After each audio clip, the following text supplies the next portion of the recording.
एक प्राचीन युग की कहानी जहां सत्य और धर्म अपनी सर्वोच्चता पर थे, लेकिन धीरे धीरे मनुष्यों में अहंकार के कारण अधर्म की अंधेरी लहरें फैल गईं। उस समय राक्षसराज अरुणासुर ने अपनी क्रूर सत्ता स्थापित कर धरती पर अराजकता फैला दी।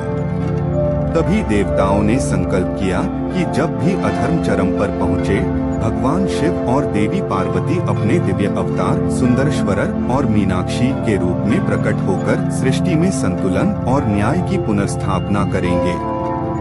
यह कहानी है उस अद्भुत मिलन की, जिसमें नारी की अदम्य शक्ति और शिव की अनंत ऊर्जा ने मिलकर अधर्म का नाश किया और सत्य युग का अंत करके एक नए उज्ज्वल युग की शुरुआत की। आइए इस दिव्य कथा में खो जाएं, जहां हर मोड़ पर आस्था, वीरता और प्रेम की अद्भुत झलक देखने को मिलती है। अगर आप चैनल पर नए हैं, तो चैनल को लाइक, सब्सक्राइब और शेयर करें और अपना सुझाव कमेंट में जरूर बताएं। तो चलिए बिना देरी के कहानी को आगे बढ़ाते हैं।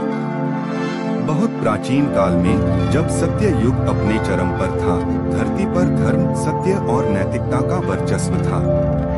परंतु समय के साथ मनुष्यों में अहंकार और अन्याय बढ़ने लगे। अधर्म की लहरें फैल गईं और सृष्टि में संतुलन बिगड़ने लगा। इसी काले में एक अंधेरे शक्तिशाली राक्षसराज अरुणासुर ने अपनी तपस्या और वरदान के बल पर अधर्म का राज स्थापित कर दिया। उसकी अत्याचारमय नीति ने लोगों को कष्ट दिया और यह स्पष्ट संकेत दिया कि सत्य युग का अंत निकट है। देवताओं में इस बर्बादी से चिंतित होकर विचार विमर्श हुआ। उन्होंने यह निश्चय किया कि जब भी अधर्म अपनी चरम सीमा पर पहुँचे, तब भगवान शिव और देवी पार्वती स्वयं अवतार लेकर धरती पर उतरेंगे, ताकि धर्म की पुनर्स्थापना हो सके। इसी क्रम में भगवान शिव ने सुंदरेश्वरर के रूप में और देवी पार्वती ने मीनाक्षी के रूप में अवतार लेने का बीड़ा उठाया।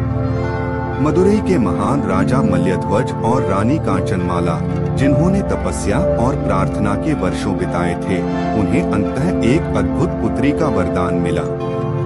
उस कन्या के जन्म के समय एक दिव्य भविष्यवाणी हुई। बताया गया कि वह 3 स्तनों वाली होगी और जब वह अपने नियत पति से मिलेगी तो उसका तीसरा स्तन गायब हो जाएगा। इसी कारण उसे मीनाक्षी नाम दिया गया।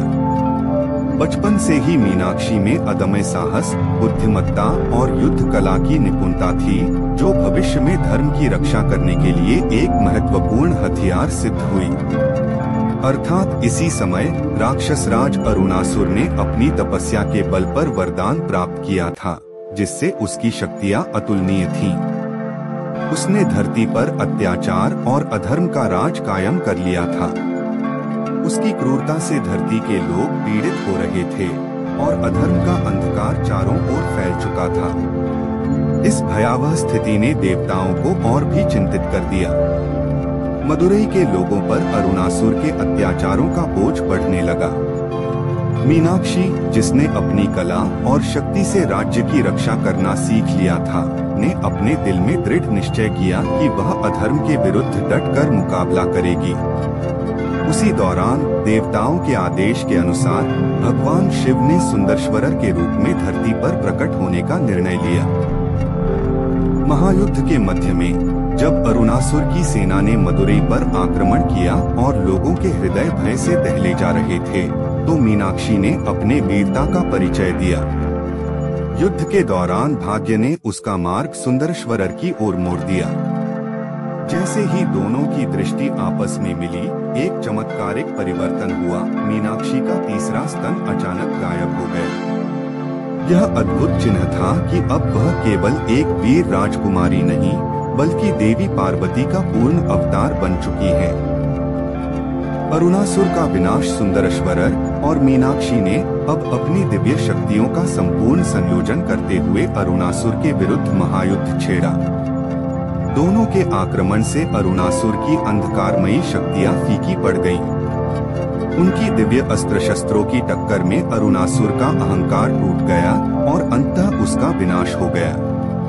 अरुणासुर की मृत्यु के साथ ही अधर्म की काली लहर रुक गई और धरती पर धर्म का पुनः उदय हुआ।